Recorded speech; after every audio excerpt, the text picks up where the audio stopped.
ಪ್ರಿಯ ವೀಕ್ಷಕರೇ ನಮಸ್ಕಾರ. ನಾನು ನಿಮ್ಮ ಉಮೇಶ್. ಕಣಿವೆ ರಾಜ್ಯ ಜಮ್ಮು ಕಾಶ್ಮೀರದಲ್ಲಿ ಸದ್ದಿಲ್ಲದೆ ಒಂದು ಆಪರೇಷನ್ ನಡೆದು ಹೋಗ್ತಾ ಇದೆ. 4-6 ದಶಕಗಳ ಕಾಲ ಕಣಿವೆಯನ್ನ ತಮ್ಮ ಕಪಿಮುಷ್ಟಿಯಲ್ಲಿ ಹಿಡಿದಿಟ್ಕೊಂಡಿದ್ದಂತಹ ದೇಶದ್ರೋಹಿಗಳ ಬೆನ್ನು ಮೂಳೆಯನ್ನ ಮುರಿದಿದೆ ಕೇಂದ್ರ ಸರ್ಕಾರ. ಅವರ ಬುಡಕ್ಕೆ ಇವತ್ತು ಬೆಂಕಿ ಹಾಕಿದೆ. ಪಾಕಿಸ್ತಾನ್ ಆಕ್ರಮಿತ ಕಾಶ್ಮೀರದಲ್ಲಿ ಕೂತ್ಕೊಂಡು ಕಾಶ್ಮೀರದ ಜನರನ್ನ ಬುಗುರಿ ಆಡದಂಗೆ ಆಡಿಸ್ತಾ ಇದ್ದಂಥವ್ರಿಗೆ ಮರ್ಮಾಘಾತ ಕೊಟ್ಟಿದೆ. ಭಯೋತ್ಪಾದನೆಯ ಇಡೀ ಬೇರನ್ನೇ ಕಿತ್ತೆಸೆಯೋದಕ್ಕೆ ಹೊರಟಿದೆ ನಮ್ಮ ಕೇಂದ್ರ ಸರ್ಕಾರ. ಹಾಗಾದ್ರೆ ಸರ್ಕಾರ ಕಾಶ್ಮೀರದಲ್ಲಿ ಏನು ಮಾಡ್ತಾ ಇದೆ? ವಿಷಯ ತುಂಬಾ ಇಂಟ್ರೆಸ್ಟಿಂಗ್ ಆಗಿದೆ, ಕೇಳಿ. ಮೊದಲಿಗೆ ನಾನು ಒಂದು ಸಣ್ಣ ಬ್ಯಾಕ್ ಗ್ರೌಂಡ್ ಅನ್ನ ಕೊಟ್ಟುಬಿಡ್ತೀನಿ ನಿಮ್ಗೆ, ಅನಂತರ ವಿಷಯಕ್ಕೆ ಬರ್ತೀನಿ. ಹಿಂದೆಲ್ಲ ಕೇಂದ್ರ ಸರ್ಕಾರ ಅತಿ ಹೆಚ್ಚು ಹಣವನ್ನ ಕೊಡ್ತಾ ಇದ್ದಂತ ರಾಜ್ಯ ಅಂತಂದ್ರೆ ಅದು Kashmir. Highest number of financial packages ಕೊಡ್ತಾ ಇದ್ದದ್ದು ಜಮ್ಮು ಕಾಶ್ಮೀರಕ್ಕೆ.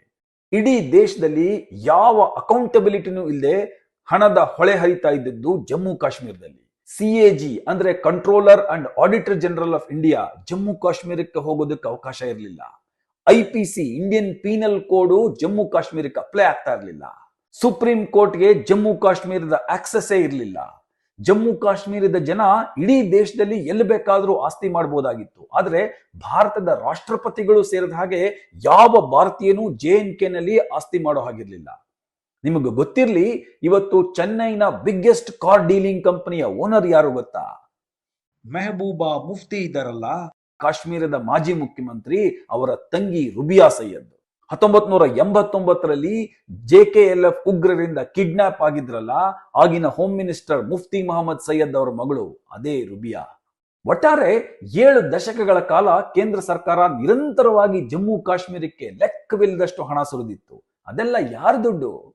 ನಾವು ನೀವು ಕಷ್ಟಪಟ್ಟು ಕೆಲಸ ಮಾಡಿ ಟ್ಯಾಕ್ಸ್ ಕಟ್ಟಿರ್ತೀವಲ್ಲ, ಆ ಹಣವನ್ನ ಸರ್ಕಾರಗಳು JNKಗೆ ಪಂಪ್ ಮಾಡ್ತಾ ಇದ್ವು. ಇದರ ಜೊತೆಗೆ ಗಡಿಯಾಚೆಯಿಂದ ಎಗ್ಗಿಲ್ಲದೆ ಫೇಕ್ ಕರೆನ್ಸಿಗಳು ಬರ್ತಾ ಇದ್ವು. ಪಾಕಿಸ್ತಾನ್ ಸರ್ಕಾರ, ಅಲ್ಲಿನ ಸೈನ್ಯ, ISI ಅವ್ಯಾಹತವಾಗಿ ಖೋಟಾ ನೋಟ್ಗಳನ್ನ ಪ್ರಿಂಟ್ ಮಾಡಿ ಭಾರತಕ್ಕೆ ಕಳಿಸ್ತಾ ಇದ್ವು. ಅದರ ಪರಿಣಾಮ ಕಾಶ್ಮೀರದ ರಾಜಕಾರಣಿಗಳು ಪೊಗದಸ್ತಾಗಿ ಬೆಳೆದ್ರು, ಭಯೋತ್ಪಾದಕರನ್ನ ಬೆಳೆಸಿದ್ರು. ಇಡೀ ಕಾಶ್ಮೀರವನ್ನ ಭಯೋತ್ಪಾದಕರ ಸ್ವರ್ಗವನ್ನಾಗಿ ಮಾಡಿಬಿಟ್ರು. ಕಾಶ್ಮೀರದ ಎಲ್ಲ ರಾಜಕಾರಣಿಗಳು, ಹುರಿಯತ್ ಲೀಡರ್ಸ್ಗಳು, ಭಯೋತ್ಪಾದಕರು ಇವರೆಲ್ಲರೂ ಮಲ್ಟಿ ಮಿಲಿಯನರ್ಸ್ಗಳಾದ್ರು, ಕರೋಡ್ಪತಿಗಳಾದ್ರು. ಒಬ್ಬೊಬ್ರು ಜಮ್ಮು ಕಾಶ್ಮೀರದ ಒಳಗೆ ಹೊರಗೆ ಎಲ್ಲಂದರಲ್ಲಿ ಬೇನಾಮಿ ಆಸ್ತಿಗಳನ್ನ ಮಾಡಿದ್ರು. ಕಾಶ್ಮೀರಿ ಪಂಡಿತರ ಮನೆ ಮಠಗಳನ್ನ ಕಿತ್ಕೊಂಡು ಅವರ ಹೆಣ್ಮಕ್ಕಳ ಮೇಲೆ ಅತ್ಯಾಚಾರ ಮಾಡಿ ಕಣಿವೆಯಿಂದ ಹೊರಗಡೆ ಕಳಿಸಿದ್ರು. ಇವತ್ತು JNK ಸುತ್ತಮುತ್ತ ಇರೋ ಆಸ್ತಿ ಎಲ್ಲ ಇವ್ರದೇ. ಇನ್ನು ಎಲೆಕ್ಷನ್ ಬಂತು ಅಂತಂದ್ರೆ ಕಳೆದ 30 ವರ್ಷಗಳಿಂದ ಅಲ್ಲಿ ಕೇವಲ 7% ವೋಟಿಂಗ್ ಆಗೋದು. ಅಧಿಕಾರಕ್ಕೆ ಬರ್ತಾ ಇದ್ದವ್ರು ಯಾರು? ಫರೂಕ್ ಅಬ್ದುಲ್ಲಾ ಫ್ಯಾಮಿಲಿ ಅಥವಾ ಮುಫ್ತಿ ಮೊಹಮ್ಮದ್ ಸೈಯದ್ ಫ್ಯಾಮಿಲಿ ಅಷ್ಟೇ. ಇವರನ್ನ ಗೆಲ್ಲಿಸೋದಕ್ಕೆ ಯಾಸಿನ್ ಮಲ್ಲಿಕ್ ನಂತಹ ಬಿಟ್ಟ ಕರಾಟೆ ಅಂತಹ ಉಗ್ರಗಾಮಿಗಳು AK-47 ಹಿಡಿದು ನಿಂತು ಬಿಡ್ತಾ ಇದ್ರು. ಪೊಲಿಟಿಕಲ್ ಲೀಡರ್ಸ್ಗಳು, ಹುರಿಯತ್ ಲೀಡರ್ಸ್ಗಳು ಉಗ್ರಗಾಮಿಗಳಿಗೆ ದುಡ್ಡು ಸುರಿಯೋರು. ಈ ಉಗ್ರಗಾಮಿಗಳು ತಮ್ಮ ಚೇಲಾಗಳಿಗೆ ಮತ್ತೆ ದುಡ್ಡು ಹಾಕೋರು. ಇದೇ ಚೇಲಾಗಳು ಸೇನೆಯತ್ತ ಕಲ್ಲು ತೂರೋರು. ಕಣಿವೆ ತುಂಬಾ ಇವರೇ. ಈ ಮಧ್ಯೆ ಸೈಯದ್ ಶಾ ಗಿಲಾನಿ ಅಂತ ಒಬ್ಬ ಇದ್ದ, ಹುರಿಯತ್ ಕಾನ್ಫರೆನ್ಸ್ ಲೀಡರ್. ಇತ್ತೀಚೆಗೆ ಸತ್ ಹೋದ. ಆತ ಸತ್ತಾಗ ಆತನ ಹೆಣದ ಮೇಲೆ ಪಾಕಿಸ್ತಾನದ ಬಾವುಟವನ್ನ ಹೊದಿಸಲಾಗಿತ್ತು. ಇವತ್ತು ಆತನ ಮಕ್ಕಳೆಲ್ಲ ಜಮ್ಮು ಕಾಶ್ಮೀರದಲ್ಲಿ ಗವರ್ಮೆಂಟ್ ಜಾಬ್ ನಲ್ಲಿದ್ದಾರೆ. ಅಷ್ಟೇ ಯಾಕೆ, ಸುಮಾರು 30ಕ್ಕೂ ಹೆಚ್ಚು ಮಂದಿ ಕಾಶ್ಮೀರಿ ಪಂಡಿತರನ್ನ ಬರ್ಬರವಾಗಿ ಕೊಂದಾಕದ್ನಲ್ಲ ಬಿಟ್ಟ ಕರಾಟೆ, ಅವನ ಹೆಂಡತಿ ಇವತ್ತಿಗೂ ಕೂಡ ಗವರ್ನಮೆಂಟ್ ಎಂಪ್ಲಾಯಿ ಜಮ್ಮು ಕಾಶ್ಮೀರದಲ್ಲಿ. ಹಿಜ್ಬುಲ್ ಮುಜಾಹಿದ್ದೀನ್ ಉಗ್ರ ಸಂಘಟನೆಯ ಮುಖ್ಯಸ್ಥ ಸೈಯದ್ ಸಲಾಲುದ್ದೀನ್ ಇವತ್ತಿಗೂ ಪಾಕಿಸ್ತಾನದಲ್ಲಿ ಕೂತ್ಕೊಂಡು ಭಾರತದ ವಿರುದ್ಧ ಮಸಲತ್ ಮಾಡ್ತಾ ಇದ್ದಾನೆ. ಅವನ ಮಕ್ಕಳುಗಳು ಸೊಸೆಯಂದ್ರೆಲ್ಲ ಗೌರ್ಮೆಂಟ್ ಜಾಬ್ ನಲ್ಲಿದ್ದಾರೆ. ಭಾರತದ ರಾನ ಮಾಜಿ ಮುಖ್ಯಸ್ಥರೊಬ್ಬರು ತಮ್ಮ ಪುಸ್ತಕವೊಂದರಲ್ಲಿ ಇದೇ ಸೈಯದ್ ಸಲಾಲುದ್ದೀನನ ಮಗ ಜಮ್ಮುನಲ್ಲಿ ಹೇಗೆ ಮೆಡಿಕಲ್ ಸೀಟ್ ಪಡ್ಕೊಂಡ, ಅನಂತರ ಶ್ರೀನಗರಕ್ಕೆ ಹೇಗೆ ಟ್ರಾನ್ಸ್ಫರ್ ಮಾಡಿಸ್ಕೊಂಡ ಅಂತ ತುಂಬಾ ವಿವರವಾಗಿ ಬರೆದಿದ್ದಾರೆ. ಪ್ರತಿ ವರ್ಷ ಜಮ್ಮು ಕಾಶ್ಮೀರಕ್ಕೆ ಕೋಟ್ಯಾಂತರ ರೂಪಾಯಿ ಹಣವನ್ನ ಕೇಂದ್ರ ಸರ್ಕಾರ ಕೊಡ್ತಾ ಇತ್ತು. ಆದ್ರೂ ಅಲ್ಲಿನ ಸರ್ಕಾರಕ್ಕೆ ಸರ್ಕಾರಿ ನೌಕರರಿಗೆ ಸಂಬಳ ಕೊಡೋಕೆ ದುಡ್ಡಿರ್ತಿರ್ಲಿಲ್ಲ. ಅಲ್ಲಿನ ಜನಗಳು ಇನ್ಕಮ್ ಟ್ಯಾಕ್ಸ್ ಕಟ್ಟೋ ಹಾಗಿಲ್ಲ, ಸೇಲ್ಸ್ ಟ್ಯಾಕ್ಸ್ ಕಟ್ಟೋ ಹಾಗಿಲ್ಲ, ವಾಟರ್ ಫ್ರೀ, ಎಲೆಕ್ಟ್ರಿಸಿಟಿ ಫ್ರೀ. ಇದುವರೆಗೂ ಅಲ್ಲಿನ ಮನೆಗಳಿಗೆ ಎಲೆಕ್ಟ್ರಿಸಿಟಿ ಮೀಟರ್ಗಳೇ ಇರಲಿಲ್ಲ. ತೀರಾ ಇತ್ತೀಚೆಗೆ ಅಲ್ಲಿ ಸರ್ಕಾರ ಸ್ಮಾರ್ಟ್ ಮೀಟರ್ಸ್ ಗಳನ್ನ ಹಾಕ್ತು. ಈಗ ಅಲ್ಲಿ ಎಲೆಕ್ಟ್ರಿಸಿಟಿ ಬಳಸಿ ಆಮೇಲೆ ದುಡ್ಡು ಕಟ್ಟೋ ಹಾಗಿಲ್ಲ, ಮೊದಲು ದುಡ್ಡು ಕಟ್ಟಿದ್ರೆ ನಮ್ಮ ಸ್ಮಾರ್ಟ್ ಮೀಟರ್ಸ್ ಗಳು ಚಾಲು ಆಗೋದು. ಅದಿರ್ಲಿ. ಇನ್ನು ಜಮ್ಮು ಕಾಶ್ಮೀರಕ್ಕೆ ಕೇಂದ್ರ ಸರ್ಕಾರವನ್ನ ಬಿಟ್ರೆ ಅತಿ ಹೆಚ್ಚು ಹಣ ಬರೋದು ಎಲ್ಲಿಂದ ಗೊತ್ತಾ? ಅದು ಜಮ್ಮುವಿನ ಮಾತಾ ವೈಷ್ಣವ ದೇವಿ ಮಂದಿರದಿಂದ. ಇದೇ ಫರೂಕ್ ಅಬ್ದುಲ್ಲಾ ಅನೇಕ ವರ್ಷಗಳ ಕಾಲ ವೈಷ್ಣವ ದೇವಿ ಮಂದಿರದ ಟ್ರಸ್ಟಿ ಆಗಿದ್ರು. ಆಗೊಂದಷ್ಟು ದಿನ ತಿಲಕ ಇಟ್ಕೊಂಡು ನಮ್ಮ ಪೂರ್ವಜರು ಹಿಂದೂಗಳು ಅಂತ ಓಡಾಡ್ತಾ ಇದ್ರು ಫರೂಕ್ ಅಬ್ದುಲ್ಲಾ. ಆದ್ರೆ ಅದೇ ಅಬ್ದುಲ್ಲಾ ಏನು ಮಾಡಿದ್ರು ಅನ್ನೋದನ್ನ ಕಾಶ್ಮೀರಿ ಪಂಡಿತರು ಮರ್ತ್ಬಿಟ್ಟಿದ್ದಾರೇನು? ಅದನ್ನ ಅವ್ರು ಯಾವತ್ತಿಗೂ ಮರೆಯೋದಿಲ್ಲ. ಇದೇ doctor Farooq Abdullah JNK develop ಮಾಡ್ತೀನಿ ಅಂತ ಹೇಳಿ ಮಾತಾ ವೈಷ್ಣವ ದೇವಿ ಮಂದಿರದ ಹಣವನ್ನ ಬಳಸಿದ್ರು. ಅದರ ಲೆಕ್ಕವನ್ನ ಈಗಿನ ಲೆಫ್ಟಿನೆಂಟ್ ಗವರ್ನರ್ ಮನೋಜ್ ಸಿನ್ಹಾ ಅವರು ಕೇಳ್ತಾ ಇದ್ದಾರೆ. ಇನ್ನು ಅವ್ರ ಮಗ ಒಮರ್ ಅಬ್ದುಲ್ಲಾ, ಅಟಲ್ ಬಿಹಾರಿ ವಾಜಪೇಯಿ ಅವರು ಆತನನ್ನ ಯಂಗೆಸ್ಟ್ ಎಕ್ಸ್ಟರ್ನಲ್ ಅಫೇರ್ಸ್ ಮಿನಿಸ್ಟರ್ ಆಗಿ ಮಾಡಿದ್ರು. ಆದ್ರೆ ಆತ ಮಾಡಿದ್ದೇನು? ಅಧಿಕಾರದಿಂದ ಕೆಳಗೆ ಇಳಿದ ತಕ್ಷಣ ಅದೇ ವಾಜಪೇಯಿ ಅವರ ಹತ್ರ ಕೆಟ್ಟದಾಗಿ ಕೈ ಬೆರಳನ್ನ ತೋರಿಸಿ ಬಾಯಿಗೆ ಬಂದಂಗೆ ಮಾತನಾಡಿ ಅವ್ರಿಗೆ ಅವಮಾನ ಮಾಡಿ ಪಾರ್ಲಿಮೆಂಟ್ ಇಂದ ಹೊರಗಡೆ ಬಂದ. All these are on records. ಇಷ್ಟೆಲ್ಲ ಮೆರೀತಾ ಇದ್ದ ಇವರಿಗೆ ನರೇಂದ್ರ ಮೋದಿ ಅವರು ಅಧಿಕಾರಕ್ಕೆ ಬಂದ ತಕ್ಷಣ ಇದ್ದಕ್ಕಿದ್ದಂಗೆ ಚಳಿ ಜ್ವರ ಬರೋದಕ್ಕೆ ಶುರುವಾಯಿತು. ಮೊದಲು ಡಿಮಾನಿಟೈಸೇಷನ್ ಆಗ್ತಾ ಇದ್ದಂಗೆ ಇವರ ಬೆನ್ನ ಮೂಳೆನೆ ಮುರಿದು ಹೋಯ್ತು, ಫಂಡ್ ಫ್ಲೋ ನಿಂತೋಯ್ತು.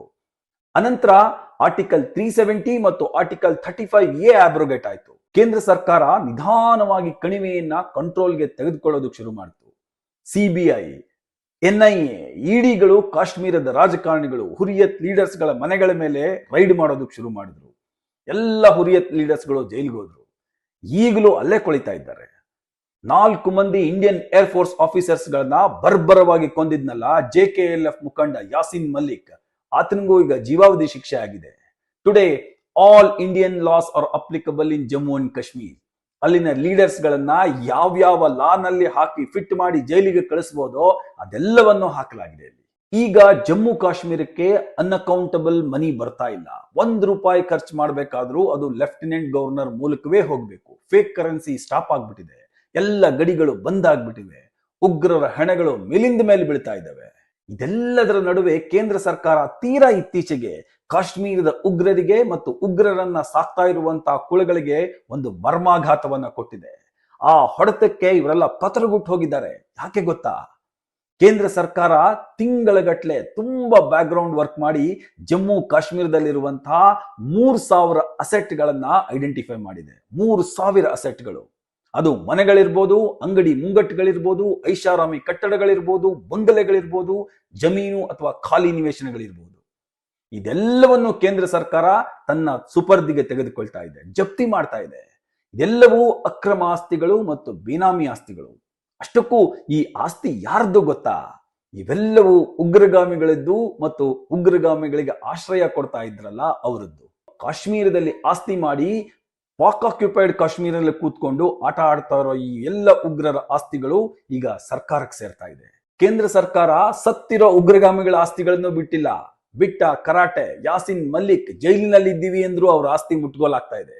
ಬುರ್ಹಾನ್ ವಾನಿ ಸತ್ 8 ವರ್ಷ ಆಗಿದೆ ಅಂದ್ರೂ ಆತನ ಆಸ್ತಿ ಮುಟ್ಟುಗೋಲಾಗ್ತಾ ಇದೆ. ನೀವು ಮಾಜಿ ಮುಖ್ಯಮಂತ್ರಿ ಅಂದ್ರೂ ನಿಮ್ಮ ಬೇನಾಮಿ ಆಸ್ತಿಗಳ ಕಥೆನೂ ಮುಗ್ದಂಗೆ. ಹೀಗೆ ಅಕ್ರಮ ಆಸ್ತಿ ಮಾಡಿರುವಂತ 4000 ಜನ ಇವತ್ತು ಪಾಕಿಸ್ತಾನದಲ್ಲಿ POKನಲ್ಲಿ ಇದ್ದಾರೆ ಅಂತ ಹೇಳಲಾಗ್ತಾ ಇದೆ. ಅವರಲ್ಲಿ 300 ಮಂದಿ ಕಟ್ಟ ಉಗ್ರಗಾಮಿಗಳು. ಅವರ ಎಲ್ಲ ಆಸ್ತಿಗಳು ಈಗ ಕೇಂದ್ರ ಸರ್ಕಾರವನ್ನ ಸೇರುತ್ತೆ. ಅದಕ್ಕೊಂದು ಕಾನೂನಿದೆ. ಸರ್ಕಾರ ಆ ಕಾನೂನಿನ ಪ್ರಕಾರ ಈ ಎಲ್ಲ ಆಸ್ತಿಗಳನ್ನ ಮುಟ್ಟುಗೋಲು ಹಾಕೊಳ್ಳುತ್ತೆ. ಒಂದೊಂದು ಆಸ್ತಿನೂ ಕೋಟ್ಯಾಂತರ ರೂಪಾಯಿ ಬಾಳುತ್ತೆ. ಶ್ರೀನಗರ, ಜಮ್ಮು, ಅನಂತನಾಗ್, ಬಾರಾಮುಲ್ಲಾ, ಸೂಪುರ್, ಪುಲ್ವಾಮಾ ಇಲ್ಲೆಲ್ಲ ಬೇನಾಮಿ ಆಸ್ತಿಗಳಿವೆ. Indian government is getting huge money out of this. ಸರ್ಕಾರ ಇದನ್ನ ಮತ್ತೊಬ್ಬರಿಗೆ ಮಾರಬಹುದು, ಬುಲ್ಡೋಸ್ ಮಾಡಬಹುದು, ಅಥವಾ ಆಕ್ಷನ್ಗೆ ಹಾಕಬಹುದು, ಏನ್ ಬೇಕಾದ್ರೂ ಮಾಡಬಹುದು. ಬಂದ ಹಣವನ್ನ ಕೇಂದ್ರ ಸರ್ಕಾರ ಜಮ್ಮು ಕಾಶ್ಮೀರದ ಡೆವಲಪ್ಮೆಂಟ್ಗೆ ಬಳಸ್ತಾ ಇದೆ. ದೇಶದಲ್ಲಿ ತುಂಬಾ ಜನ ಕೇಂದ್ರ ಸರ್ಕಾರ ಹೀಗೆ ಮಾಡಬೇಕು ಅಂತ ಕೇಳ್ತಾ ಇದ್ರು. ಈಗ ಮೋದಿ ಸರ್ಕಾರ ಅದನ್ನೇ ಮಾಡಿದೆ. ಒಟ್ಟಾರೆ ಕಾಶ್ಮೀರದಲ್ಲಿ ಭಯೋತ್ಪಾದನೆಯ ರೆಂಬೆ ಕೊಂಬೆಗಳನ್ನ ಈವರೆಗೆ ಕತ್ತರಿಸ್ಕೊಂಡು ಬರ್ತಾ ಇದ್ದಂತ ಸರ್ಕಾರ ಈಗ ಅದರ ಬೇರುಗಳನ್ನ ಕಡಿಯೋದಕ್ಕೆ ಮುಂದಾಗಿದೆ. ಪ್ರಧಾನಮಂತ್ರಿ ನರೇಂದ್ರ ಮೋದಿ ಅವರು, ಗೃಹ ಸಚಿವ ಅಮಿತ್ ಶಾ ಅವರು ಮತ್ತು ರಾಷ್ಟ್ರೀಯ ಭದ್ರತಾ ಸಲಹೆಗಾರರಾದ ಅಜಿತ್ ದೋವಲ್ ಅವರು ಈ ಯೋಜನೆಯ ಹಿಂದೆ ಇರುವಂತಹ ಶಕ್ತಿಗಳು ಅಂತ ಹೇಳಲಾಗ್ತಾ ಇದೆ. The operation is already began. The hunting is on. ಇದು ಟ್ರೈಲರ್ ಅಷ್ಟೇ, ಅಭಿ ಪಿಕ್ಚರ್ ಬಾಕಿ ಹೈ. ಮುಂದೆ ಮಾರಿ ಹಬ್ಬ ಕಾದಿದೆ. ಸುಮ್ಮನೆ ಯೋಚನೆ ಮಾಡಿ, ಇದು ಕಣಿವೆಯಲ್ಲಿ ಯಾವ ಸಂದೇಶವನ್ನ ನೀಡಬಹುದು ಅಂತ ಹೇಳಿ. ಮುಂದೆ ಯಾರಾದ್ರೂ ಒಬ್ಬ ಉಗ್ರ ತಮ್ಮ ಮನೆಯಲ್ಲಿ ಬಂದು ಉಳ್ಕೊಳ್ತೀನಿ ಅಂತಂದ್ರೆ ಆ ಮನೆಯ ಯಜಮಾನ 100 ಸಲ ಯೋಚನೆ ಮಾಡಿ ಇಲ್ಲ ಅಂತ ಅನ್ಬೇಕು. ಆಶ್ರಯ ಕೊಟ್ರ ಅವನ ಕತೆ ಮುಗೀತು. ಮಾರನೇ ದಿವಸ ಬೀದಿಗೆ ಬಂದು ನಿಲ್ಬೇಕಾಗತ್ತೆ ಅಥವಾ ಜೈಲ್ನಲ್ಲಿ ಕೊಳಿಬೇಕಾಗತ್ತೆ. ಉಗ್ರರ ನೆಟ್ವರ್ಕ್ ನಲ್ಲಿ ಹೇಗೆ ಭಯ ಹುಟ್ಟಿಸಿದೆ ನೋಡಿ ಕೇಂದ್ರ ಸರ್ಕಾರ. ಆರ್ಟಿಕಲ್ 370 ಅಬ್ರೋಗೇಟ್ ಆದ್ಮೇಲೆ ನಿಜಕ್ಕೂ ಕಾಶ್ಮೀರ ಬದಲಾಗಿದೆಯಾ ಅಂತ ಕೇಳೋರ್ಗೆ ಇದೊಂದು ನೇರವಾದ ಉತ್ತರ ಅಲ್ವಾ? ದಯವಿಟ್ಟು ನಿಮ್ಮ ಅಭಿಪ್ರಾಯಗಳನ್ನ ತಿಳಿಸಿ. ಇಷ್ಟು ಹೇಳಿ ಇವತ್ತಿನ ಈ ಸಂಚಿಕೆಯನ್ನ ಮುಗಿಸ್ತಾ ಇದ್ದೀನಿ. ನಮ್ಮ ಈ ಸಂಚಿಕೆ ನಿಮಗೆ ಇಷ್ಟ ಆಗಿದ್ರೆ ಲೈಕ್ ಮಾಡಿ, ಫಾಲೋ ಮಾಡಿ, ಶೇರ್ ಮಾಡಿ, ನಿಮ್ಮ ಸರ್ಕಲ್ ನಲ್ಲಿ ಈ ವಿಡಿಯೋಗಳನ್ನ ಶೇರ್ ಮಾಡಿ. ನಮಸ್ಕಾರ.